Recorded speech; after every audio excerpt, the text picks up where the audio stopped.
Our hearts may break again, but we are strong. We have fought for a long time just to be who we are, and we're not giving up. An emotional night of grieving and healing. A community comes together to honor the victims of a serial killer, an attempt to show support and to find closure. Good evening, I'm Marivelle Tarouk. Toronto's Metropolitan Community Church opened its doors tonight to friends, family, and complete strangers, to anyone who wanted to share in the loss of 8 men killed by Bruce MacArthur. The church hosted what it calls a vigil for a grieving community. Our Adrian Chung was there too, and he joins us live from the church in Riverdale. Adrian, take us through the evening.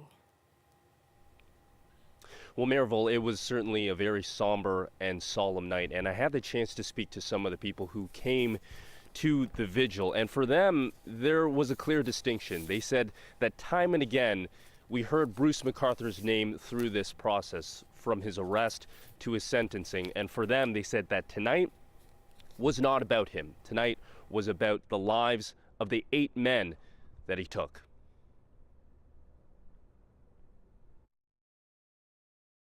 Feeling small. Answers aren't easy to find, but perhaps hope can be found by the many who said their final prayers for the victims. 8 candles for 8 men killed by a serial killer who roamed Toronto's LGBTQ community for nearly a decade. The friends and families of those victims can do little but grieve. If you find your emotions being stirred up tonight, this is again to be a safe place to shed our tears. A multi-faith vigil paying respects to the Hindu and Muslim faiths held by some of the men who died. The Crown said MacArthur targeted men of South Asian and Middle Eastern backgrounds, which possibly led to these crimes going undetected for years. We expect to have folks from the police services who have really seen this as an occasion to do better and to be better in their relationship with LGBTQ communities and with racialized communities. Some questions will go unanswered, but this an ending of some sort for their community. I'm glad that it happened so quickly, but I think it's and timely, I would also say. I mean, even though some folks waited 9 years to get their justice. Members of the LGBTQ community came to say goodbye, as did the detectives who closed the years-long case that had the city on edge. The owners of the home on Mallory Crescent, where MacArthur stashed the remains of the victims unbeknownst to the couple, remain unbowed. We had somebody who we thought we knew, who obviously we didn't know, who did something horrendous, and it's our house, it's our home, and it will stay that way. You don't let someone drive you away from something that's valuable to you. You fight back, you know, in big ways, little ways. That word closure bothers us. It's an easing of the first part. The end of one piece, but beginning of other things. Eventually, the vigil became an arena of glowing candlelight, all starting first with the light of those original 8 candles. Now, we asked many of the people who attended this vigil whether or not this meant closure, and that too, there is no easy answer. Many different people said that they were along different paths and trying to reconcile with what was happening, but we heard it time and again in this vigil here that many in the community hope that something can be learned, to see that marginalized people were the targeted ones here, and they want to figure out ways to stop this from ever happening again. Marivelle, I'll send it back to you. Thanks, Adrian. Certainly will be a long process here. And as the community tries to heal, those closest to the 8 men honored tonight shared their memories with us. Here are their words.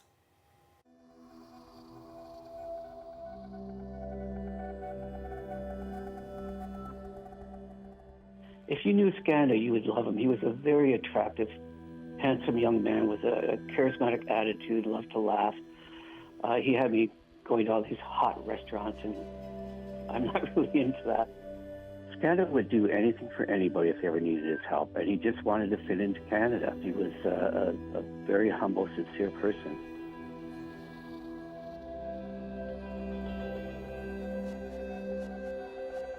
The kids are devastated, his wife is as well, because now she has to take care of 2 kids and work, and it's very hard for them.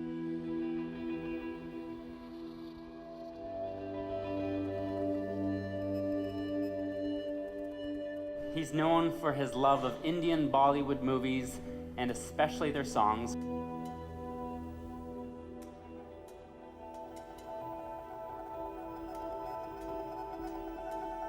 We went on camping trips together. I remember taking him to his first Blue Jay game. I worked with him for close to a decade, up until 2008.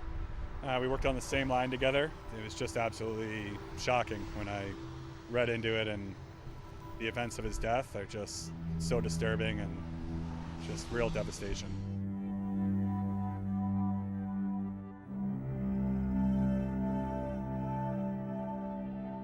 We have only 7 liter or 8 liters waters for 37 days traveling time. On that time, no one give to anybody to water because everybody is needed. But he is give to other people.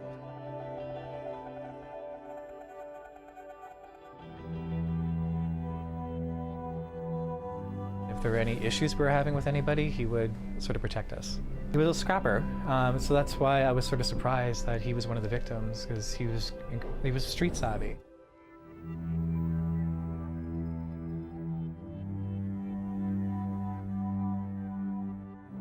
He was a very sweet, soft person. Really, I want to say he was calm, but I mean, at the time that I knew him, he was also going through some challenges, so he wasn't like completely relaxed, but he had a calm nature about him, very curious, very philosophical, a little intense even.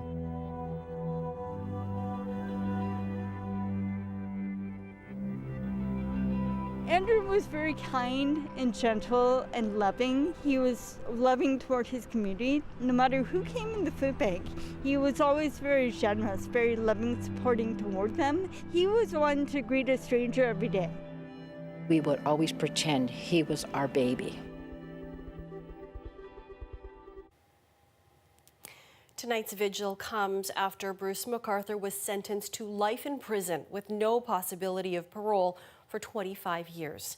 On Friday, Superior Court Justice John McMahon described MacArthur's actions as pure evil. He cited the killer's guilty plea and his age for handing down the sentence. MacArthur will be 91 when he gets his first opportunity for parole, but the judge says there is very little chance it will ever be granted.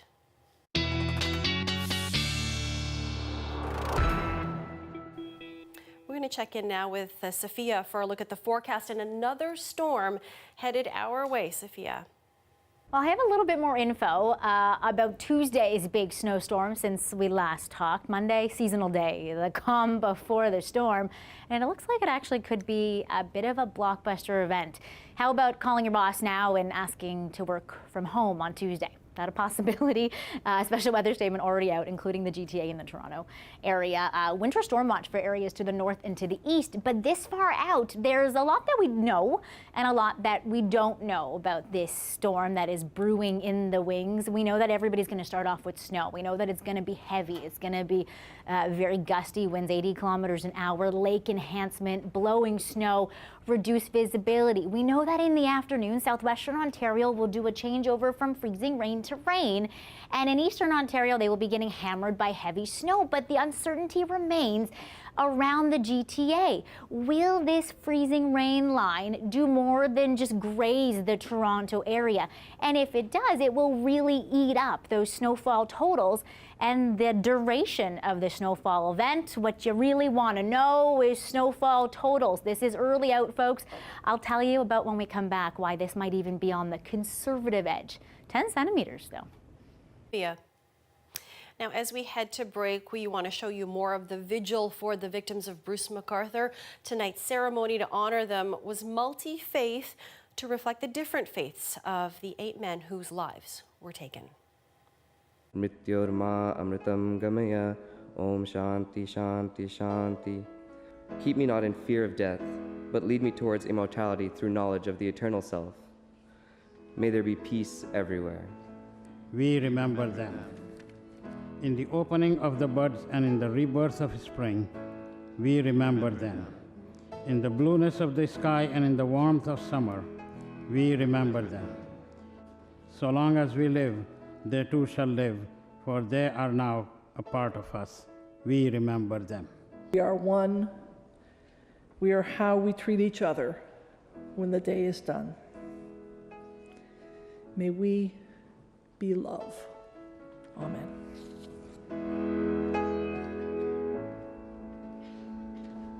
When you're weary,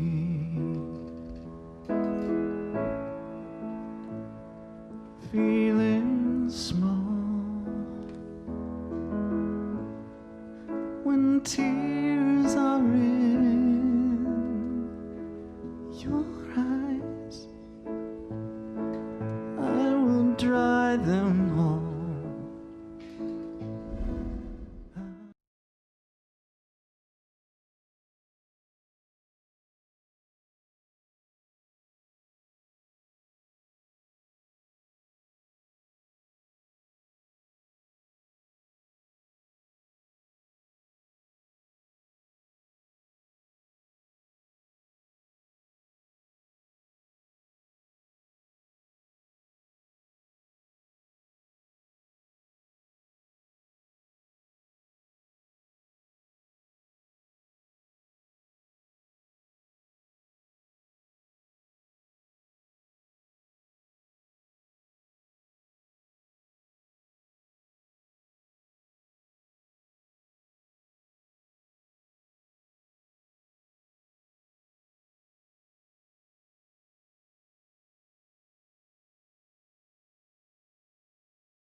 Canada's former Minister of Finance, Michael Wilson, has died. He was 81 years old. Wilson served in the cabinets of Joe Clark and Brian Mulroney. He helped negotiate the Canada-US Free Trade Agreement and its successor, NAFTA. He was Canada's ambassador to the United States from 2006 to 2009, and he was also an early advocate for mental health after his son died by suicide in 1995. Wilson had reportedly been battling cancer. Residents and community leaders from Thorncliffe Park came together to mourn the passing of one of their own. He fought for the little people, he fought for the big people, he fought with us, he fought against us, and he fought for us. Whether a community issue about the environment or about tenants' rights or about kids' safety, he was there, and I'm going to miss my friend Abbas Bai. Abbas Scalia was the president of the Thorncliffe Park Tenants Association. He spent years advocating for tenants' rights and safer living conditions for residents of the community. He was 66 years old. A woman is fighting for her life in hospital after a shooting in Etobicoke early this morning. She's in life-threatening condition and she's undergoing medical treatment for her injuries, and she does have vital signs at this time. Suspect information that we have at this time is one male with dark clothing who was the shooter, last seen running northbound towards Lakeshore Boulevard. Emergency crews were called to the area of Lakeshore and Park Lawn just before 7 for sounds of gunfire. When officers initially arrived on scene, they didn't find evidence of a shooting. Eventually, police found a woman one street over in a white Mercedes-Benz near a condo building. She was suffering from a gunshot wound and was taken to hospital in life-threatening condition. Police continue to investigate. Co-working spaces are a relatively new trend in business, and as more people turn away from traditional offices, a big box retail giant and universities are looking into this new way of working. Philippe de Montigny explains. Welcome to Staples Studio. What used to be aisles of office supplies at a downtown Toronto location, Staples Canada just turned into a co-working space. Clearly our online business is growing, like many, faster than our store channel. And so why did we go into co-working? And quite frankly, our customers were telling us the way they work was changing. With competitors like Amazon and Walmart invading Staples' traditional territory, repurposing its space was key. The retail industry is going through a lot of change. Those retailers that adapt are going to win. Dennis Turco and his team at startup Healthy Pets now work out of the new Staples studio. We have usually purchased all of our supplies, whether it's hardware, whether it's computers, whether it's stationery. We've usually done that online and had it shipped. Having the Staples store right next door so conveniently could change that for us. Staples says it plans to take this model to other cities later this year. And it's not the only one looking to get a piece of the action. We have repurposed some old space that wasn't being used by the university and used it for startups. The University of Toronto is making shared office space available for student entrepreneurs and recent alumni. OnRamp also recently opened its doors to 4 Ontario universities. Their startups need access to the Greater Toronto area to meet with investors, to connect with alumni entrepreneurs, to connect with customers. It's been really cool for us to see the way the community has evolved. Neil Martin co-founded Project Spaces, one of the first co-working spots in Toronto. So the competition has grown, but so has the demand for co-working. It's not just tech startups and artists anymore. It's anyone who might otherwise be stuck working at home or coffee shops. He's not too concerned about universities and a big box retailer joining the party. Philippe de Montigny, CBC News, Toronto. Music fans didn't need to look far to find signs of Toronto talent at the Grammy Awards tonight. The city and the rest of the country was well represented on music's biggest stage. And the Grammy goes to... A lot of pressure here. God's Plan! Drake taking home the Grammy Award for Best Rap Song of the Year for his hit, God's Plan. He actually led the award show along with Kendrick Lamar for most nominations. Another Canadian marking a Grammy win is Toronto-raised R&B singer Daniel Caesar. He split his first award with Gabriella Wilson, also known as Her, for their song, Best Part. P.T. Barnum, at your service. I'm putting together a show, and I need a star. And Peterborough's very own music producer Greg Wells also won his Grammy Award for the soundtrack to The Greatest Showman. And it wouldn't be a Grammy show if we didn't have an appearance from Shawn Mendes. He was nominated for 2 awards and took the stage to perform with Miley Cyrus.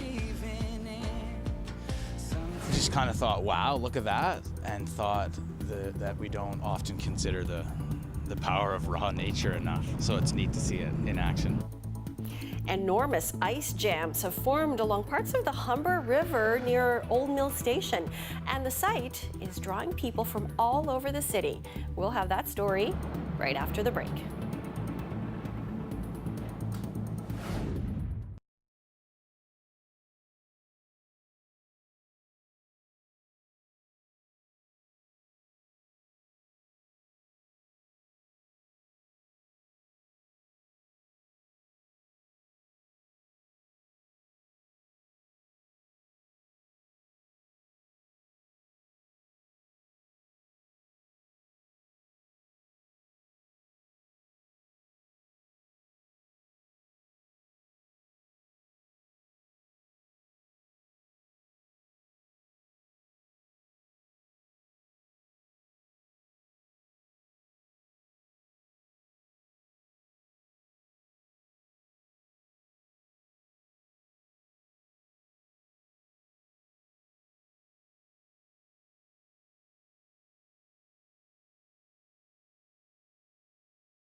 Well, it's been a wild week when it comes to fluctuations in weather. The ups and downs have wreaked havoc on roads, sidewalks, and bodies of water. Massive ice jams have now formed along huge swaths of the Humber River. And while they're not uncommon this time of year, some say they are bigger and more far-reaching than usual. We sent our Farah Morali to dig in. This is what the normally fast-flowing Humber River looks like today. Chock full of huge chunks of ice that have overflowed onto the banks and trails. These ice jams are now drawing visits from curious people across the city, many stopping to snap a photo or a selfie at the spectacular sight. We saw this on Twitter. We came down to see what it was all about. Yeah. Were you a little nervous going down? Oh, yeah. For sure, yes, for sure. Ice jams form when large pieces of floating ice start to accumulate and block the flow of the river. And while it looks pretty solid in parts, it's not. The worry is if people try to walk on it, it's actually pretty thin. depending again on the temperature, you can get drainage underneath it, and you can you think you're on solid ground, but it's just ice on top of the water flowing there, and so you got to be careful. Good idea to have a stick. The stick is a good idea. It didn't help me much. I took a couple tumbles over there, but...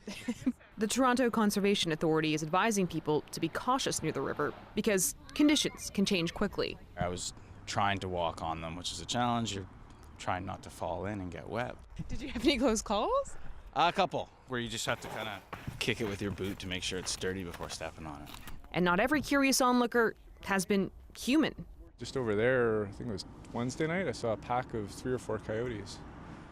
Out on those big chunks of ice. Hanging there, yeah. Well, it's normal for ice jams to form here. What's different about this year is how big the jams are and how far inland they've spread. I've never seen chunks of ice this size. I mean, they're enormous. I live just on the other side of the Humber River, so I was really confused when that used to be a big parking lot. Right behind you, that's actually a parking lot? Yeah, that used to be a whole parking lot. Normally it does flood sometimes, but it hasn't really gotten as bad as this in a long time. Now it's all flooded and it's huge pieces of ice, as big as us. The worry is what this will all look like when it melts. But for now, the focus for many is just to take in the beauty of it all, while it's still here. You get this spectacular result. It's really something to see. The sheer force of it. Farah Morali, CBC News, Toronto. Well, Sophia's back with a closer look at a major storm expected this week, and it sounds like Monday is our best day. Well, now see, at least we're easing you into the big storm. It's a calm Monday, and then bam, all of this comes barreling in for Tuesday. 10 centimeters, enough to shake a stick at, and the brunt of this could actually come in during the Tuesday morning commute. Heavy snow, blowing, gusting, reduced visibility. Let's catch you back up with where we last left off when we talked a few minutes ago. We know by the afternoon, southwestern Ontario will be into freezing rain, and eastern Ontario will then be into the heavy snow. But to dive back into that gray area, we talked about the fact that freezing rain could encroach on how much snow and how long it snows in the GTA, but there's another factor. There's this kind of dry area in this storm, kind of between waves of snow.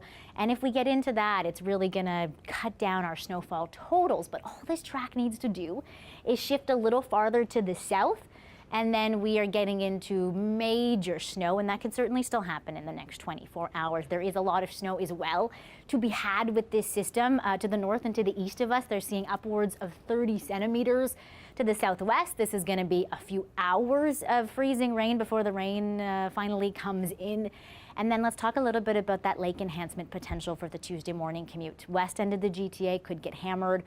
Snow falling off buildings as well as a possibility. And then everybody come Wednesday sees cold wraparound winds and more snow, but there is light at the end of the tunnel. After this is all said and done, we get a couple days just above the freezing mark. We deserved it, didn't we? Okay, take home message, calm Monday, storm Tuesday.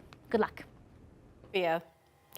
Well, special ballet classes were held today at Canada's National Ballet School. Kids from grade 6 to 12 took part in NBS's annual National Audition Tour. The auditions assess a range of qualities including coordination, musicality, quality of movement, and physical suitability for the demands of classical ballet. I came out and then my dad was like, oh my God. And then I asked him, Dad, are you gonna faint? And then he didn't answer. I hope he was okay. Schneier told us it was tiring, but he still made it to the summer camp, which consists of a 4-week summer school at National Ballet School in July. And that's our show for you tonight. We will leave you with a final look at the vigil honoring the lives of 8 men killed by a serial killer. Thank you for watching. We are young and old together, and we are singing.